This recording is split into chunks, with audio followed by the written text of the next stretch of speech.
थी बाकी की और जरूरत वहाँ नहीं से है, ठीक है। उन्होंने आश्वासन दिया हमको कि ऐसा नहीं होगा, मेरी जानकारी में नहीं। यहाँ से और ये बात तुरंत नहीं वो होता, ठीक है। डीआरएम ऑफिस गई, सभी अधिकारियों की मीटिंग ली। वो मीटिंग के दौरान उन्होंने बोला कि रनिंग स्टाफ का बस अगर यहीं आप तक पढ़ कटौती देना, कर रहे हो बाकी बोल देना तो कि ये तुरंत बाकी रोक लिखा दो। हुआ है। हाँ, उससे पहले बाकी मैं लिखा सीनियर हुआ है। डीपीओ से अकाउंट भी मिला था। सीनियर ट्रेजरर, डीपीओ ने बोला ट्रेजरर अभी कौन थोड़ा है? बजट का एलोकेशन थोड़ा कंस्टेंट है, तो थोड़ा आप लोग वेट कीजिए, आपको 1-2 महीने में हम दे हाँ देंगे। तो ठीक है, वो भी ऐसा पढ़ क्या हो लेना, रहा पढ़ना है? होगा। मैं बोला सर और माइलेज जो नहीं मिलता पढ़ किसको पाए है? तो ये बोल जो देना आप कि अलाउंस बोल आपके रहे हैं, पास ये है किसको रिपोर्ट, मिलता आप है? ये देख सिर्फ रनिंग लिए स्टाफ को होंगे। मिलता है। हाँ हाँ, रनिंग देख स्टाफ के लिए अलावा और होंगे। किसी को नहीं मिलता। कोई अगर ये है अगर तो आपने बताना, हम डीए में बता देंगे। कटौती की होती, तो डीए में आपने अगर कटौती की होती तो सारे डिपार्टमेंट का डीए आप रोकते, तो हम समझते कि चलो सबके साथ समान न्याय हुआ है। पर डीपीओ ने बोला मैं देखता हूँ, और डीआरएम ने उनको आदेश दिया आप देखना नहीं है, आपको करना है। पूरे रनिंग स्टाफ का एक भी रुपए का किलोमीटर का कटौती उस दिन नहीं हुआ था। क्यों? क्योंकि ये सिर्फ और सिर्फ पूरा रनिंग स्टाफ जब माइलेज कटौती हुआ था तो 1 नंबर पे डीआरएम मैडम को हिलने नहीं दिया था। ये तब की बात है। ये वहाँ से स्ट्रगल चालू हुआ हमारा, और चालू होते होते आप देखते हैं कि हमारे कामरेड आर के बैरवा जी वो सस्पेंड कर दिए गए थे, उनके साथ उनके सीएलआई उनको भी सस्पेंड कर दिया गया था, ट्रांसफ़र भी कर दिया गया था इलीगल। उस समय दौड़ में लॉबी बंद कर दी गई थी और तुरंत उन दोनों का सस्पेंशन रिवोक कर दिया गया था, और साथ में ट्रांसफ़र भी उनका रोक दिया गया था। ये क्यों हुआ था? क्योंकि पूरा स्टाफ दौड़ लॉबी बंद करके लॉबी के सामने बैठा था, और डीआरएम मैडम ने वो ऑर्डर भी कैंसिल करवाया था। ऐसा एक बार नहीं हुआ, ऐसा हमने कई बार किया है। पर ये कई बार जो हम करते हैं, ये किसके भरोसे करते हैं? आप ही लोगों की वजह से करते हैं। सेम ये संगठन की ताकत हमको है ना ऊपर भी दिखानी है। अभी हमारा 2 तारीख को जो प्रोग्राम है हंगर फास्ट का, वो आप ही लोगों के लिए है और आपके द्वारा ही होना है। अगर आपको उसको सक्सेस बनाना है तो आपको जैसा उस दिन किया था वैसा ही आपको ईमानदारी से हंगर फास्ट करना है। ईमानदारी, जैसे हमारे जोनल सेक्रेटरी ने बोला सिंसियर, तो सिंसियरली आपको वो चीज़ करनी है, सिर्फ दिखावे के लिए नहीं कि हम लोग रनिंग रूम में जाके बाहर जाके खाना खा रहे हैं। रनिंग रूम में तो नहीं जा रहे हैं, पर हम बाहर खा रहे हैं। आप अपनी आत्मा से पूछिए कि क्या हम सही कर रहे हैं? सिर्फ आपको 2 दिन बोला गया है, वो 2 दिन आप बिल्कुल संगठन के लिए नहीं, खुद के लिए दे दीजिए। खुद के लिए दे देंगे ना तो संगठन अपने आप ताकत आ जाएगी, और जो हमको रोका गया है, ये जो इतना माइलेज और ये सब चल रहा है, हर एक चीज़ पर कटौती की जा रही है, ये सब सोचने के लिए प्रशासन मजबूर हो जाएगा। और महिला शक्ति से भी मेरा निवेदन है कि जैसा काका ने बोला था कि घर पे खाना नहीं बनाना, घर पे आए तब भी नहीं बनाना है, देना ही नहीं है खाना। 2 दिन चाहे वो पीआर में रहे, 2 दिन, 1 दिन बाहर ड्यूटी पे रहे, तब भी उनको खाना नहीं देना है। ये 2 दिन शायद ये अंतिम पड़ाव है, क्योंकि हम लोग लोकतांत्रिक तरीके से चल रहे हैं, और चल रहे हैं तो ये लास्ट कड़ी है, और ये लास्ट कड़ी 21 तारीख को फिक्स होगी कि किसका कैसा प्रदर्शन है। मंडल स्तर पे ये तय होना 21 तारीख को, और हमारा मंडल पीछे नहीं रहेगा। मैं जानता हूँ पूना मंडल में ऐसे लोग हैं जो अड़ गए तो वो बिल्कुल भी हिलेंगे नहीं, और ऐसा हमने किया है, पहले भी किया है। इससे पहले वाला भी अनशन हम लोगों ने बहुत जोरदार तरीके से किया था। तो बस आज भी हमको उसी चीज़ की ज़रूरत है, 2 तारीख को उसी हमको करना है। आपको मालूम होगा हमारे यहाँ कई सीनियर डीएमई आए हैं। अब मैं ज़्यादा उस बात पे बोलूँगा नहीं, पर सबका एक सोच हो गया है कि रनिंग स्टाफ, ये जो अलारसा के लोग हैं ना, ये ज़्यादा रूल रेगुलेशन की बात करते हैं। एक एएलपी भी अगर कोई डिमांड करता है ना तो उसको ऐसा देखा जाता है, अरे तुम बहुत सीख के आए हो, हम भी रूल से काम करेंगे। अभी वो उनका वो सोच हो गया है, और इसी कारण है ना हमारे यहाँ चार्जशीट की बाहर आ गई है, खूब चार्जशीट बट रही है, और हम भी खूब जवाब दे रहे हैं। हमने इसी मैटर पे सीनियर डीएमई को आरएलसी में अभी घसीटा है, और आरएलसी की 3 हियरिंग हुई है। लास्ट हियरिंग में हमारे जोनल सेक्रेटरी कोपरकर काका ने एड्रेस भी किया था, और उसको हम कंटिन्यू ले जा रहे हैं। इस बीजीएम के बाद हम छोड़ने वाले नहीं हैं, जिसमें पीआर का मुद्दा 9 आवर्स ड्यूटी जिसके लिए हम कर रहे हैं। और एक बात और बता दूं, आरएलसी पूरी तरह से कन्विंस है। आरएलसी बोल दिया, जब ऑलरेडी कोर्ट ने जजमेंट दे दिया तो मेरी ज़रूरत क्या है, आप लोग सुप्रीम कोर्ट क्यों नहीं जाते? आपको मालूम होगा हमारे बहुत सारे कामरेड जो बेंगलोर का जो आया था डिसीजन केट का, वो आयरोलो का है, तो इसलिए हम उसको आगे लेके नहीं जा पाए। पर अब हम उस चीज़ को आगे लेके जाएंगे, क्योंकि हर बार सदर्न रेलवे के भरोसे ही हम आगे नहीं बढ़ सकते हैं। इस बार सेंट्रल रेलवे से वो चीज़ जाएगी और सेंट्रल रेलवे से रिप्रेजेंट करेगा पूना डिवीज़न, ये हमने तय कर लिया।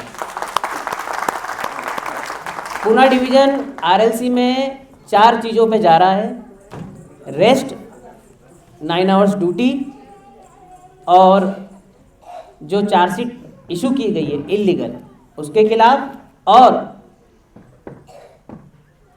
एक बहुत ही महत्वपूर्ण चीज़ पीआर, जिसको पीरियोडिकल रेस्ट, जिस पे पूरी लड़ाई हम लोग लड़ रहे हैं 46 आवर्स के लिए। ये हम लोग पूना डिवीज़न से इनिशिएट करेंगे।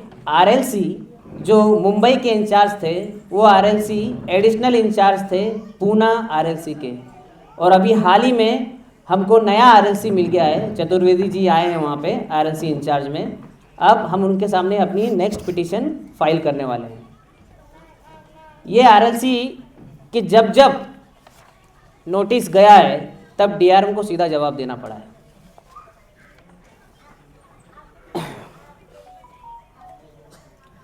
एक मैं आपको और जानकारी देता हूँ। आपको मालूम होगा कोरोना पीरियड में ये एसजी अंकुश हमारे लोको पायलट थे, जिनको मानसिक प्रताड़ना हमारे सीनियर डीएमई ने दी थी, जिससे वो घर छोड़ के चले गए थे, और बाद में हमने उनका घेराव किया था।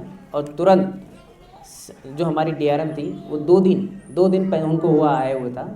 उन 2 दिनों में ही डीआरएम मैडम इस तरीके से अचंभित हो गई कि मुझे चार्ज लिए हुआ अभी दूसरा दिन हुआ है और लोको पायलट गायब है।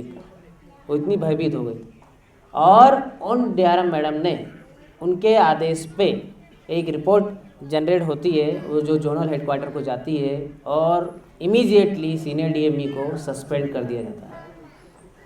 और आप ये भी जानते हैं कि वही सीनियर डीएमई का ट्रांसफ़र भी कर दिया गया। ये क्यों हुआ? क्योंकि आपकी वजह से, आप लोग थे।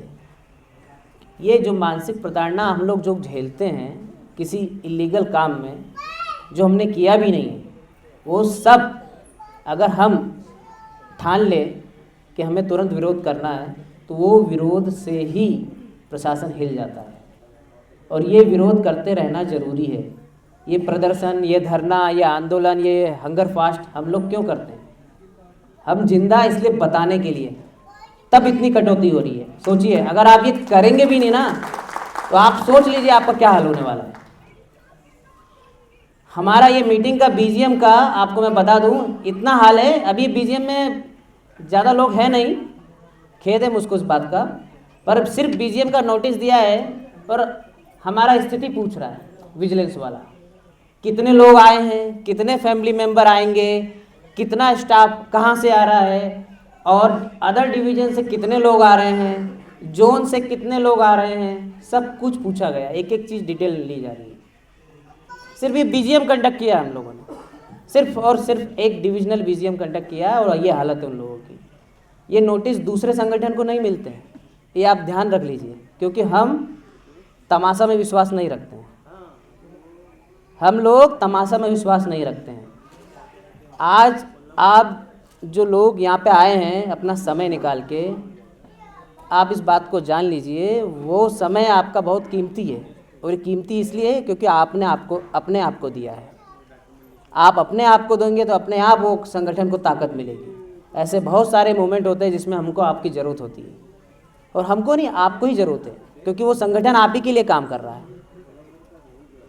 हर एक आदमी अगर ये ठान ले कि मुझे जो दिया गया कार्य है संगठन की तरफ से, या संगठन में मैं वो कार्य कर नहीं पा रहा हूँ, पर मैं कम से कम जो वो कर रहे हैं, जो लोग कर रहे हैं, कम से कम उनको तो सपोर्ट करूँ। आप उतना भी कर देंगे ना सपोर्ट, तो भी बहुत है। पर आप घर की दीवारी में बंद रह के ये सोचेंगे वो तो गया है, क्या मिलेगा तो हमको भी मिलेगा। सही बात है, ऐसा अगर सोच लिया होता आज़ाद भगत सिंह ने तो आज़ादी मिल गई होती। तो सेम वही चीज़ है, आपको भी वही मैं बता रहा हूँ कि आप जो लोग घर में बैठे हुए हैं आज नहीं आए, जो आपके दोस्त हैं आप जानते हैं बोर्ड पे अवेलेबल है और वो नहीं आए, तो उनको ये बात बताइएगा कि सिर्फ रनिंग रूम में डिस्कशन करने से समस्याएं सॉल्व नहीं हो जाती है।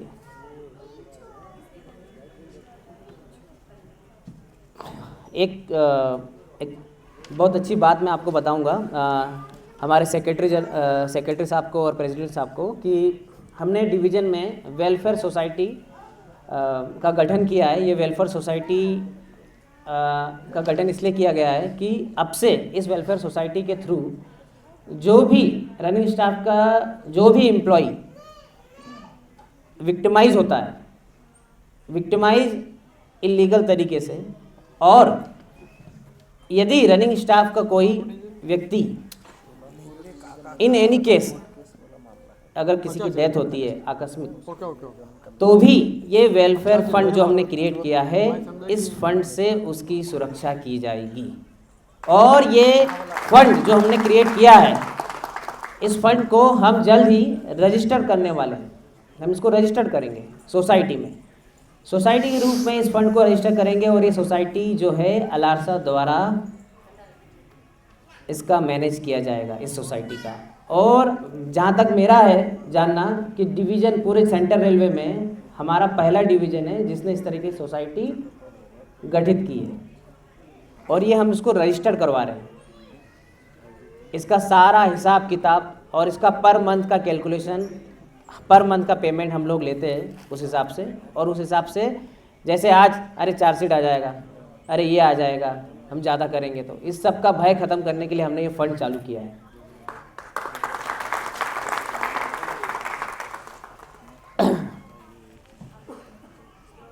एक छोटी सी और मेरी विनती है हमारे सेक्रेटरी कोपरकर काका से